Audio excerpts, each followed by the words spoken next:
The election ended a couple of days ago, and now you're here. On your campaign website, you said you're not a politician. Then how did you wind up being elected to the House of Representatives? Well, we have a lot of people in central Minnesota that wanted something different, a different change in their representation. The whole process was kind of a surprise. I initially decided to throw my hat in the ring and not expecting to go anywhere, to be honest with you. I ended up with the endorsement through the primary, and now here we are.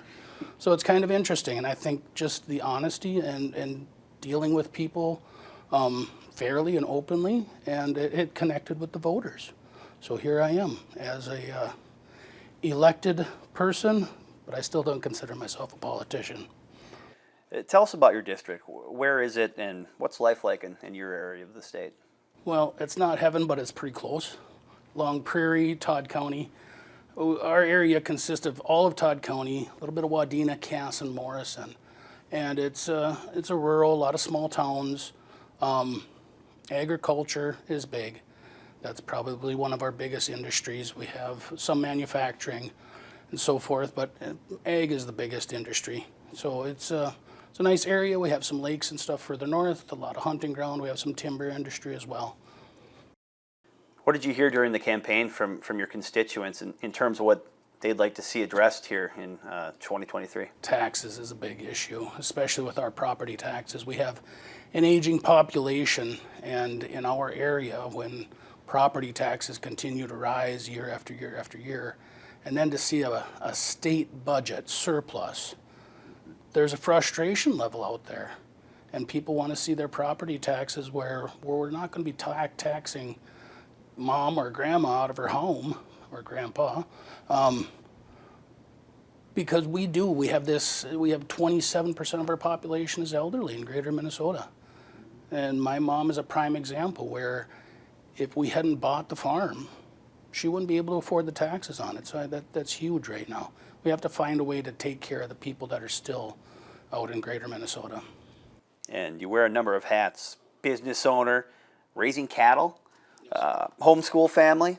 How do all these experiences factor into your political approach?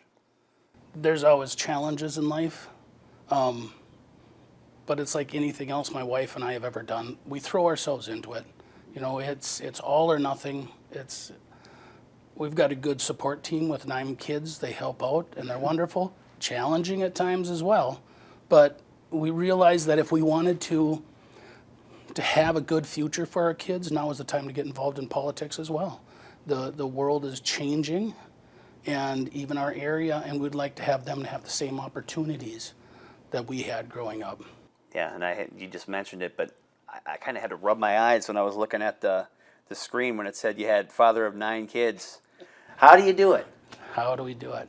I came from a family of 10. Oh, wow, okay. So I had 7 brothers and 3 sisters, so we're not quite to the level that I grew up with, but we're just blessed. My wife and I, she came from a family with just 1 brother, and we always said that whatever we're given, we're given. And so here we are, 9 kids later, a business, a few beef cows on the pasture. Life is good. I sometimes question why I ran for office, because it's great to go out in the morning and sit with a cup of coffee on the patio and see the green pastures and the cows, and the kids come out and think I'm going to go to the cities and leave this, but I needed to do something to help protect their futures and our way of life.